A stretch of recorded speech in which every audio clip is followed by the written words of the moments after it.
আজকে thank you জানাচ্ছি যে আজকে এই ধরনের একটা সিদ্ধান্ত নিয়েছেন।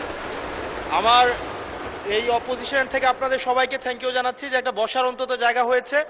আমরা লজ্জায় একটা কথা বলি না, এখন এই পার্লামেন্টের সেকেন্ড মোস্ট জুনিয়র হিসাবে একটা কথা বলছি মানে আপনাদেরকে, সেটা হচ্ছে যে আমাদের একটা ইউনো মহোদয়ের একটা গাড়ি থাকে, উপজেলা চেয়ারম্যানের একটা গাড়ি থাকে, আমরা ভাড়ায় গাড়ি চালাইতে হয়। আমাদেরকে যদি আমরা লজ্জায় এটা বলতে পারি না, আমরা এটা লজ্জায় কোথাও বলতে পারি না। এখন আমাদেরকে যদি একটা বসার ব্যবস্থা করে দিছে, এখন মানুষের কাছে যাওয়ার জন্য যদি একটা গাড়ির ব্যবস্থা করে দেয় তাইলে আমাদের আমাদের জন্য একটু সুবিধা হয়, মানুষের কাছে একটু যাইতে পারি। মাননীয় স্বরাষ্ট্রমন্ত্রী কিছু বলতে চান? স্পিকার, মাননীয় স্পিকার, আপনাকে ধন্যবাদ। আজকে এমপিদের প্রাপ্তির পরে অপ্রাপ্তির খবরটা বলতে চাচ্ছিলাম না।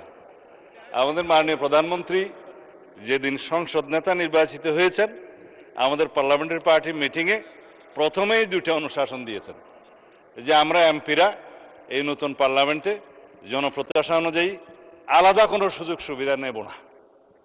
সেই হিসাবে তিনি অনুশাসন দিয়েছেন, একটা আইন আছে, এটা সংসদ বিষয়ক মন্ত্রণালয়ের অধীনে সংসদ সচিবালয় থেকেই লিড করবে।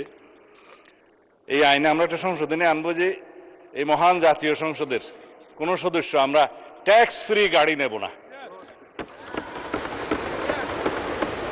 এইটা মাননীয় সদস্য বাদে বাকি সবাই তালে দিছে, কিন্তু আমাদের মাননীয় সদস্য ছাড়া দিছে। তবে সংসদ সদস্যগণ নয়, শুধু বাংলাদেশের এই সরকারের সমস্ত মন্ত্রী, সরকারি কর্মকর্তা যারা গাড়ি পায়, তেল পায়, সেটা আমরা ক্যাবিনেটে একটা ডিসিশন নিয়ে ইতিপূর্বে আপনারা নিশ্চয়ই নিউজ পেপারে দেখেছেন।